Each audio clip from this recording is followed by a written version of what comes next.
স্বাগতম ফ্যাক্টরা বাংলাতে, যেখানে আমরা আপনাদের সামনে তুলে আনি দুনিয়ার অজানা তথ্য আর চমকপ্রদ বিষয়।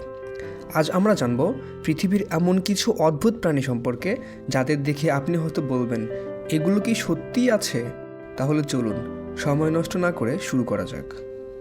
প্রথমে আসি অ্যাক্সোলটলের কথায়। মেক্সিকোতে পাওয়া এই জলজ প্রাণীকে বলা হয় ওয়াকিং ফিশ বা হাঁটা মাছ, কিন্তু আসলে এটি একটি স্যালামান্ডার। সবচেয়ে অবাক করা ব্যাপার হলো এরা তাদের শরীরের হারিয়ে যাওয়া অঙ্গ নতুন করে গজাতে পারে, এমনকি হাড় বা ব্রেনও। গ্লাস ফ্রগ এমন একটি ব্যাঙ যার পেটের দিক পুরোপুরি স্বচ্ছ। আপনি সহজেই এর অঙ্গ প্রত্যঙ্গ দেখতে পাবেন। সাধারণত দক্ষিণ আমেরিকার গ্রীষ্মমণ্ডলীয় অঞ্চলে পাওয়া যায় এই ব্যাঙ। এই প্রাণীটি দেখতে একেবারে সমুদ্রের কোনো গাছপালার মতো, তবে এটি আসলে একটি মাছ।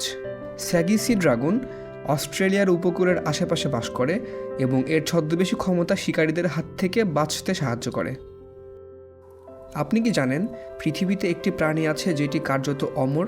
এই জেলিফিশটি বারবার নিজেকে নবায়ন করতে পারে। যখন এটি বিপদে পড়ে তখন এটি আবার শৈশব পর্যায়ে ফিরে যায় এবং পুনরায় বৃদ্ধি পায়। বিজ্ঞানীরা এই অমরত্বের রহস্য নিয়ে গবেষণা করছেন। পৃথিবী সত্যি চমৎকার আর রহস্যময়। আপনি কি জানতেন এই প্রাণীগুলোর সম্পর্কে? যদি না জানেন তাহলে কমেন্টে জানান। ফ্যাক্টরা বাংলাতে এমনই আরও চমকপ্রদ বিষয় নিয়ে আমরা আসব। চ্যানেলটি সাবস্ক্রাইব করতে ভুলবেন না, আর ভিডিওটি শেয়ার করুন আপনার বন্ধুদের সঙ্গে। দেখা হবে পরের ভিডিওতে। ধন্যবাদ।